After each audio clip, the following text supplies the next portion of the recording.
Hello guys, हमारे YouTube channel the Pioneer classes में आप सभी को स्वागत है। तो आपको बता दें कि आज क्लास 10th के जो बच्चे हैं उन लोगों के लिए हिस्ट्री जो जो पूछता है ऑब्जेक्टिव क्वेश्चन, इनसे चैप्टर 1 का हम हिस्ट्री लेकर आए हैं। और चैप्टर 1 से, जैसे कि चैप्टर 1 का नाम है यूरोप में राष्ट्रवाद, और यूरोप में राष्ट्रवाद, इससे जितने सारे क्वेश्चन बनेंगे इसमें ऑब्जेक्टिव क्वेश्चन को आपका ऑप्शनल वाला और फिर साथ ही साथ आपके यहाँ पर मिलान चिन्ह वाला और फिर इन द ब्लैंक्स के स्तर पर खंड खंड बाई खंड बांट दिया है। तो यूँ समझिएगा दोस्तों कि आज हम आपके सामने बात करने वाले हैं चैप्टर 1 की। तो चैप्टर 1 आपका क्या कह रहा है? यूरोप में राष्ट्रवाद क्या बात है। ओके, यूरोप में चैप्टर 1 का नाम क्या है? यूरोप में राष्ट्रवाद। तो यहाँ पे देखिए क्वेश्चन नंबर 1 आपको दिखाई दे रहा है, कह रहा है क्या कि इटली एवं जर्मनी, यहाँ पे दे रहा है ना, इटली एवं जर्मनी वर्तमान में किस महादेश के अंतर्गत आते हैं? तो इसमें आपका 4 ऑप्शन दिया है, उत्तरी अमेरिका, दक्षिणी अमेरिका, ये उत्तरी अमेरिका, या दक्षिणी अमेरिका, या पश्चिमी अमेरिका, या यूरोप। कौन सा है? तो इसका आंसर है ऑप्शन नंबर ये सी, मतलब ग, यूरोप है। क्या है इसका आंसर? ऑप्शन नंबर ग, यूरोप है। सेकंड क्वेश्चन कह रहा है आपसे 2 नंबर में कि फ्रांस में किस शासक वंश की पुनः स्थापना वियना कांग्रेस द्वारा किया गया था? फ्रांस में वियना कांग्रेस के द्वारा एक पुनः से कौन से वंश का स्थापना किया गया था? तो इसका है आंसर नंबर, ये ऑप्शन नंबर जो है सी है, ये मतलब ग है, बुर्बोवंश का। कौन सा वंश? बुर्बोवंश का। चलिए, तो क्वेश्चन नंबर हम लोग 3 देखेंगे। क्वेश्चन नंबर 3 में देखिए क्या क्या कह रहा है। चलिए, क्वेश्चन नंबर 3 है कि मेजनी का संबंध किस संगठन से था? मेजनी का संबंध किस संगठन से था? ऑप्शन नंबर क कह रहा है आपका कि लाल सेना, ऑप्शन आपका ख कह रहा है कार्बोनरी, ऑप्शन ग कह रहा है फ्लिक हेटारिया, और ऑप्शन आपका घ कह रहा है डाइट। आपको अगर इस क्वेश्चन का आंसर जो भी आपको याद है, आप इसका कमेंट बॉक्स में आंसर लिख सकते हैं, ताकि आपको पता चले। मेरे साथ साथ आप आंसर बताइए, ताकि आपको भी पता चले कि क्वेश्चन आपको कितने सारे याद है। और आपको ये बता दें कि गारंटी दे रहे हैं आपको कि यही सब क्वेश्चन आपके ऑब्जेक्टिव क्वेश्चन में आने वाले हैं। जो आपके एग्जाम में जो भी होने वाला है, आप ध्यान से देखिएगा अंत तक इस वीडियो को, यही सब क्वेश्चन आएगा, बाहर से क्वेश्चन नहीं आने वाले हैं। अब चलिए जरा सा, तो इसका आंसर क्या होगा? या ऑप्शन नंबर ये ख होगा, कार्बोनरी। तो मेजनी का संबंध किससे था? तो कार्बोनरी, ऑप्शन नंबर यहाँ पे ख सही है, कार्बोनरी संगठन से। अब कह रहा है क्वेश्चन नंबर 4 में कि इटली एवं जर्मनी के एकीकरण का विरोध निम्न में से कौन था? इटली एवं जर्मनी का जब आज़ादी हो रहा था, जब एकीकरण हो रहा था, उसके विरोध में कौन कौन विरोध कर रहा था कि इसका एकीकरण जर्मनी का और इटली का नहीं होगा? तो इसका ऑप्शन नंबर देखिए, क कह रहा है इंग्लैंड, ऑप्शन ख कह रहा है रूस, और ऑप्शन ग कह रहा है ऑस्ट्रिया, और ऑप्शन घ कह रहा है प्रसा। तो यहाँ पे क्या होगा इसका आंसर? इसका आंसर जल्दी कमेंट बॉक्स में दे सकते हैं, नहीं तो हम बता रहे हैं आपको, यहाँ पे ऑप्शन होगा, ये आंसर होगा ऑप्शन नंबर ये ग, ऑस्ट्रिया। ऑस्ट्रिया इटली और जर्मनी के एकीकरण के विरोध में से था। चलिए आगे देखते हैं। क्वेश्चन नंबर 5 में कह रहा है कि काउंट काबूर को विक्टर इमैनुअल ने किस पद पर नियुक्त किया था? काउंट काबूर एक इंसान थे, समझे, उनको विक्टर इमैनुअल ने किस पद पर नियुक्त किया था? तो इसका आंसर क्या होगा? इसका आंसर होगा ऑप्शन नंबर ये ग, प्रधानमंत्री। क्या होगा? ऑप्शन नंबर ये ग, प्रधानमंत्री। ये देखिए 6 नंबर क्वेश्चन, ये तो बहुत मोस्ट क्वेश्चन है। मोस्ट क्वेश्चन का ये क्वेश्चन तो बहुत बार आ चुके हैं आपके एग्जामिनेशन में, आपने देखा भी होगा इस क्वेश्चन को। तो कह रहा है कि गैरीबाल्डी पेशे में क्या थे? गैरीबाल्डी के आखिर काम क्या था? तो कहीं कहीं किसी किसी गाइड में आपका आंसर ये किसान देता है, ऑप्शन नंबर ख, जबकि वो गलत है। ये क्या है? ये गलत है, समझे। इसका आंसर क्या होगा? तो इसका आंसर होगा ऑप्शन नंबर ये घ होगा, नाविक थे। ये पेशे में क्या थे?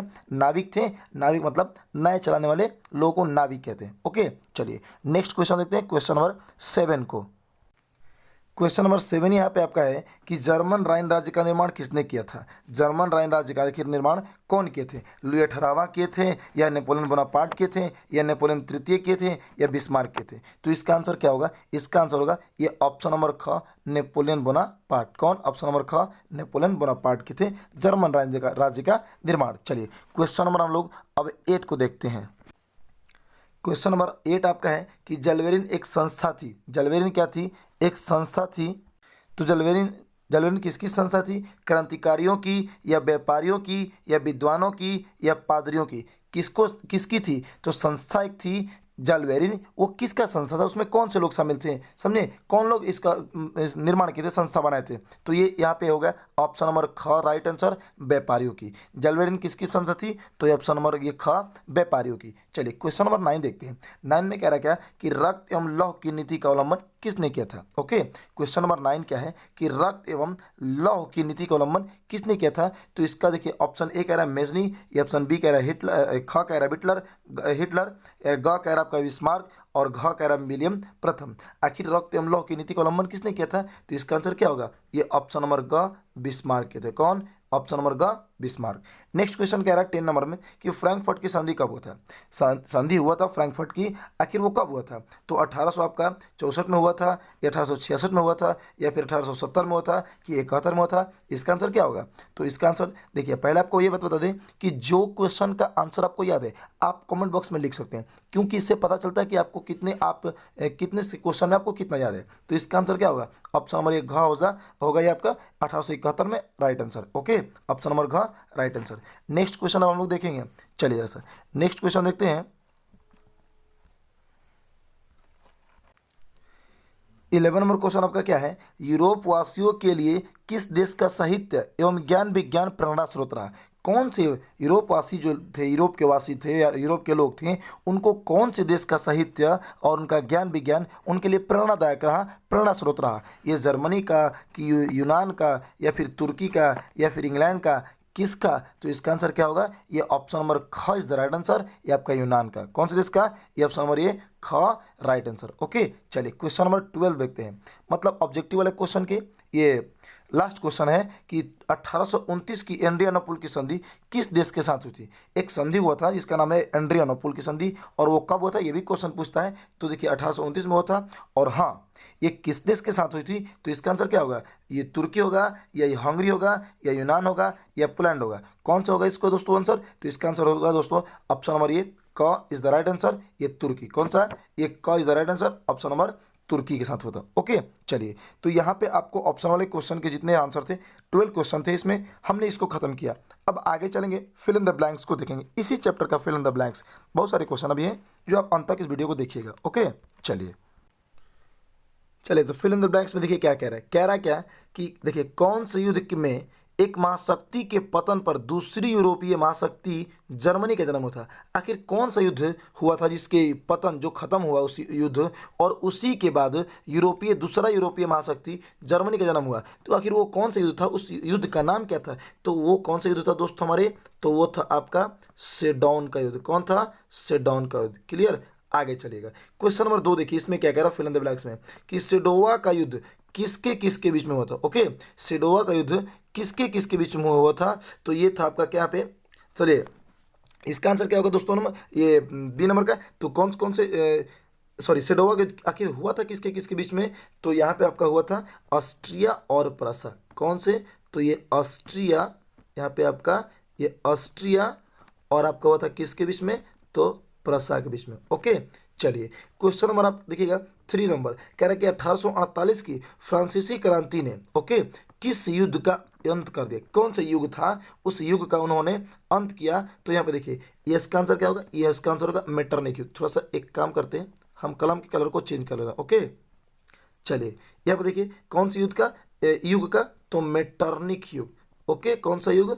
तो मेटरनिख युग का अंत हो गया। ओके, अब चलेगा क्वेश्चन नंबर देखिए ये 4 नंबर कह रहे कि वेटिकन सिटी के राजमहल जहां रहते थे आखिर कौन रहते थे? ओके, कौन रहते थे यहाँ पे? तो यहाँ पे देखिए इसका आंसर क्या होगा? यहाँ पे पोप। कौन सा? पोप रहते थे। पहले इसको हम थोड़ा सा मिटार ले। ओके, इरेज कर ले इस चीज को, यहाँ पे इरेज कर ले रहे हैं। उसके बाद आपको थोड़ा सा अच्छे से लिख के समझा देंगे। ओके, चलिए जरा सा,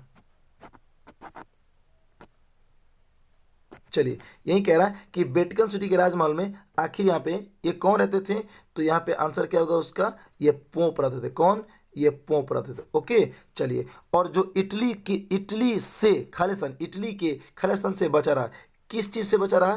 तो एकीकरण। किस चीज़ से? जो इटली के एकीकरण से क्या रहा?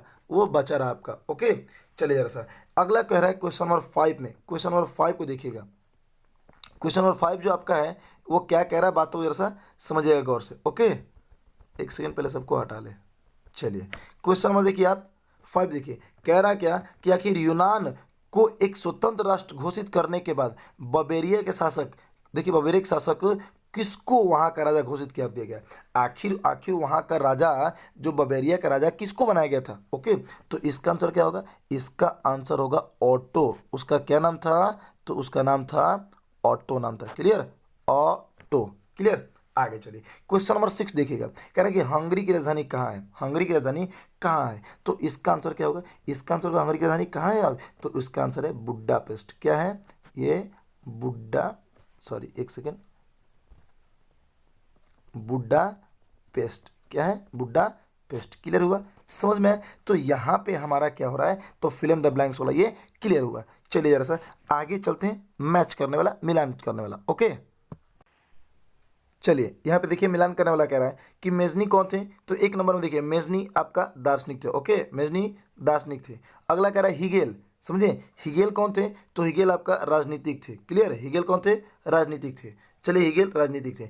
अगला है बिस्मार्क, बिस्मार्क कौन थे, तो बिस्मार्क आपका कौन थे, ये जर्मन चांसलर थे। ओके, और 4 नंबर में विक्टर इमैनुअल, तो ये इटली के, कहाँ के, इटली के शासक थे। ओके, क्लियर हो गया, समझ में आया? चलिए नेक्स्ट मिलान चिन्ह देखते हैं जरा सा, नेक्स्ट तो देखते हैं। तो यहाँ पे 2 नंबर आपका मिलान करने वाला है, कह रहा है कि वियना सम्मेलन, देखिए ये वियना सम्मेलन 1 नंबर में है, ये कहाँ, सॉरी कब हुआ था वियना सम्मेलन, तो आपका हुआ था 1815 में। ओके, इसका घ हो गया। चलिए 2 नंबर में कह रहा है मेटरनिक युग का पतन कब हुआ था। ओके, तो 2 नंबर में मेटरनिक युग का पतन कब हुआ था, 1848 में हुआ था। ओके, कह रहा है कि इटली का एकीकरण कब हुआ था, तो ये हुआ था 1871 में हुआ था। ओके, और सेडोन का युद्ध कब हुआ था, तो ये लास्ट बच गया आपका ऑप्शन नंबर ख, 1870 में होता। क्लियर, चलिए अगला देखते हैं 3rd नंबर, इसका लास्ट मिलान मैच करने वाला है। ये सब के सब ऑब्जेक्टिव क्वेश्चन में पूछता है। ओके, चलिए क्वेश्चन बना देगा कि वियना सम्मेलन कब हुआ था, तो ये 1815 में हुआ था। ओके, इस तरीके से क्वेश्चन बना देता है। चलिए लास्ट में देखिए 3rd नंबर मिलान चिन्ह देखते हैं, कह रहा है कि कोसुथ, ध्यान समझिएगा, जो कोसुथ है वो कौन थे आखिर, तो ये थे आपका हंगेरियन राष्ट्रवादी नेता थे। ओके, यहाँ थे हंगेरियन राष्ट्रवादी नेता थे। ओके, चलिए कह रहे कि एड्रियानोपुल की संधि आखिर कब हुई थी, तो देखिए क्वेश्चन में था ना उधर जी, तो यहाँ पे देखिए पूछ भी दिया, 1829 में था। ओके, चलिए यूनान की स्वतंत्रता आखिर कब घोषित किए गए थे, यूनान की स्वतंत्रता कब घोषित किया गया था, तो ये 1832 में आपका। क्लियर, चलिए और पोलैंड में आंदोलन कब हुआ था, तो ये 1863 में हुआ था। इस तरीके से आपका यहीं पे चैप्टर 1 जो यूरोप में राष्ट्रवाद था उसका ऑब्जेक्टिव क्वेश्चन की समाप्ति हो रही है। तो दोस्तों आज के लिए बस इतना ही, और आपको चैप्टर बाय चैप्टर जितने सारे चैप्टर में क्वेश्चन बनेंगे, ऑब्जेक्टिव हिस्ट्री हो, ज्योग्राफी, इकोनॉमिक्स हो, या फिर कोई भी हो, हम आपको अपने चैनल के माध्यम से लेकर आएंगे। तो दोस्तों आज के लिए इतना ही, फिर मिलते हैं हम लोग नेक्स्ट क्लास में। दोस्तों जय हिंद, जय भारत।